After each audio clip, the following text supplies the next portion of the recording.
সর্বশেষ আল্লাহ রাসূলের একটা দুশমন, আল্লাহ রাসূলের আপন চাচা ছিল আবু লাহাব। শুনেছেন আপনারা? আবু লাহাব তো কষ্ট দিয়েছে। আবু লাহাবের আবার ছেলেরা, একটার নাম ছিল উতবা আর একটার নাম ছিল উতাইবা। এই উতবা নামে যেটা, ওইটা বাবার মতো জালিম ছিল। একদিন আল্লাহ রাসূলের দরবারে এসে ঘরের ভিতরে আল্লাহ রাসূলের জামা মুবারক ধরে একটু টানা ইসরা করে গাল বন্ধ করে দিচ্ছে রাসূলকে। রাসূল কিচ্ছু বললেন না। আমার রাসূল কি অশৃঙ্খল ছিলেন না ভদ্র ছিলেন? তিনি কিছু বলেন নাই, নীরবে হজম করলেন আর বললেন, রব্বুল আলামিন, আজকের এই জালিমটা আল্লাহ রাসূল জীবনে কাউকে বদদুয়া দেন নাই, জীবনেও কাউকে বদদুয়া দেন নাই, কিন্তু উতবা এত বেশি নোংরা আচরণ করেছে আমার রাসূলের সাথে। রাসূল সহ্য করতে পারেন নাই, শুধু বলেছেন, আল্লাহ আপনার কোন একটা কুকুরকে এটার বিরুদ্ধে আল্লাহ আপনি এড়িয়ে দিয়েন। সুবহানাল্লাহ। হয়েছে, যা হওয়ার হয়ে গেছে, সাথে সাথে কবুল। কিছুদিন পর তারা সিরিয়ায় বাণিজ্য সফরে যাবে।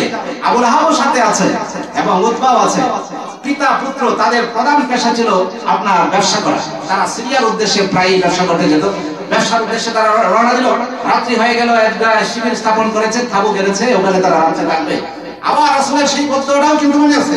তারা যদিও রাসূলকে তারা নবী হিসেবে মানে না, কিন্তু রাসূল যা বলেন তাদের হয়ে যায়, এটা আবার বিশ্বাস করে, এটা তারা বিশ্বাস করে। এখানে ছিল একটা খ্রিস্টান গির্জা, যে গির্জায় ছিল এক পাদ্রী। তারা যখন রাত্রিবেলায় শিবির স্থাপন করেছে, এখানে তাঁবু গেড়েছে, রাত্রে থাকবে, এই গির্জা থেকে পাদ্রী এসে বলছে যে, বাবারা তোমরা কোথা থেকে এসেছো? যে আমরা মক্কা থেকে এসেছি, যে আমরা এখানে রাত্রে থাকবো। তোমরা যে এখানে রাত্রে থাকবে, এই জায়গা তো ভালো না, এখানে চতুর্দিকে বাঘ আছে, সিংহ আছে, ওরা তোমাদের রাত্রেবেলায় আক্রমণ করতে পারে, এখান থেকে কেটে পড়ো, অন্য কোথাও যাও। ওরা চায় নাই, বলছে যে না, আমরা সংখ্যায় অনেক বেশি আছি। আবু লাহাব বলছে তার ছেলেকে বাঁচাবার জন্য উতবাকে, যে তোমরা সমস্ত মালামাল একত্রিত করো, একটার উপর আরেকটা বস্তা রাখতে রাখতে আকাশ সমান উঁচা করো, আমার ছেলে উতবাকে সবার উপরে রাখবে, ওখানে ছোট্ট করে একটা পজিশন করে ওখানে রাত্রে তাকে ঘুমাতে দেবে, আর তোমরা থাকবে নিজেরা নিচে থাকবে।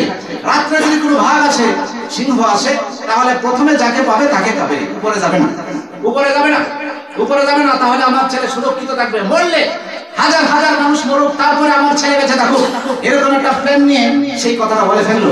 সন্ধ্যা হতে না হতেই একটা সিংহ চতুর্দিক থেকে একটা চক্কর দিল আর সমস্ত মানুষের শরীরের ঘ্রাণ নিয়ে গেল। কারণ এই সিংহটাকে ইনফরমেশন দিয়েছেন কে? আল্লাহ। বলেছেন যে, আল্লাহ নামও বলে দিয়েছেন যে উতবাকে মারবে আর কাউকে মারবে না। এখানে যদি হাজার হাজার মানুষ থাকে, কাউকে বলাবে না, ছবি না, কারো শরীরে খামড় দেবে না, আছর দিবে না, শুধু আজকে উতবাকে কেটে টুকরো টুকরো করে রাস্তায় ফেলে দেবে, যাতে আল্লাহ রাসূলের দুশমনের পরিণতি সারা বিশ্ব দেখতে পারে। সুবহানাল্লাহ। আল্লাহ রাসূলের সাথে বেয়াদবি করলে কি পরিণতি হয়। রাত্রের বেলায় ঘুমিয়ে গেল, তারপরে সিংহটা এক লাফ দিয়ে জীবাণু উপরে উঠে গেল, কেউ বলতে পারে না। সকাল বেলায় টুকরো টুকরো অবস্থায় উতবার লাশ ছিন্ন ভিন্ন অবস্থায় রাস্তায় পাওয়া গেছে। সুবহানাল্লাহ। সেই সিংহটা রাস্তায় যখন আসলো, যারা ঘুমিয়েছিল হালকা শুধুমাত্র একটি চাউন শুনেছে। উতবা উপর থেকে একটা শুধু চিৎকার দিয়েছে, এটা আর কিচ্ছু না, এটা হচ্ছে আমার জুলুমের পরিণতি। বলেন সুবহানাল্লাহ। উতবা যখন মরতে যাচ্ছিল, সিংহ যখন তাকে আক্রমণ করেছে, চিৎকার দিয়েছে শুধুমাত্র এতটুকু, এটা আর কিচ্ছু না, এটা আল্লাহ রাসূলের বদদুয়া, আমি রাসূলের সাথে বেয়াদবি করেছিলাম, এটাই হচ্ছে সেই আমার জালিম জুলুমের পরিণতি। সুবহানাল্লাহ।